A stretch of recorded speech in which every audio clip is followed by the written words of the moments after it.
kind of impossible right now. Like there's a lot of people in there. It's hard to walk. Crazy. Yeah. I can't. And I can't go on the actually floor. believe it's your fault.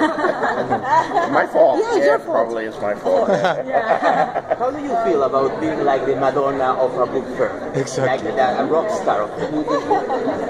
You know, there's good and bad to it.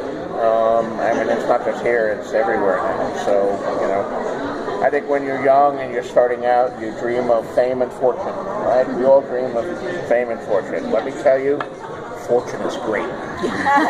Fortune, take the fortune. Yeah. The fame. Not exactly. I'd give back some of the fame, just to be able to, you know, relax and sometimes walk the street or go over to the book fair, just like a regular person, wander around and see what the things are like. I used to do that in the old days. I attended many a book fair, and you know, a few people knew who I was, but not many. But now, of course, I can't do that anymore. I think it's So my life has changed. It's inevitable to deny the fact that the HBO series, it's partly the reason of your success. Undoubtedly. Yeah, I mean, the books were already #1 bestsellers, but the HBO series turned it way up. Way up. But the weird thing is that not only Game of Thrones became known, but I became known. What I look like. That's unusual for a writer. You know, I mean, Boardwalk Empire, the previous HBO series, based on a book. Do you know what the author of that book looks like? No, I don't. No, nobody knows what he looks like. He could go anywhere, but he's still got a lot of money, and, you know, his book sold very well. Of course, he only had the one book, so, but whatever. So, yeah, at some point I took part in the advertising campaigns. I was on the video discs.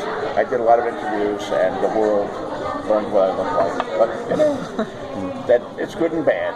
There's a lot of, I don't want to complain about it. I got a lot of good stuff. But Do you think that the choices the HBO has made has been like in somewhat cowardly to your writing?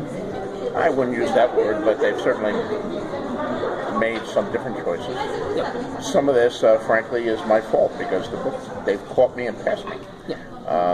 If I were a faster writer, or perhaps had made different choices like 4 or 5 years ago, I never dreamed that it would catch me. I had such a huge head start, but they're fast and I'm slow because I'm writing 1,500-page books. They're writing 60-page screenplays, so it is a little different. But if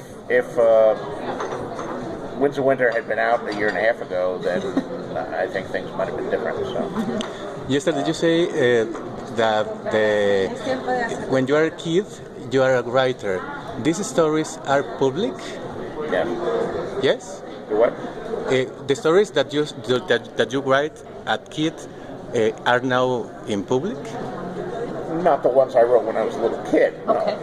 I hadn't even figured out carbon paper then. They didn't exist anymore. They were just me writing on things like that. But a certain amount of my juvenilia is in print, things I wrote in high school, because it was published in comic fanzines. You know, little mimeographed or ditto. There was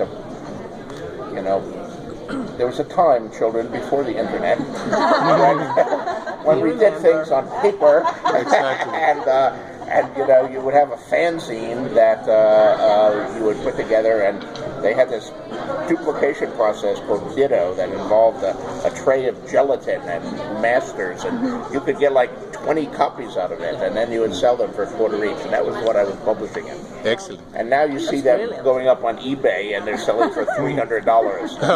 And they're so faded you can hardly read them. But, Excellent. Thank you. Thank you. Thank you very much. Yeah.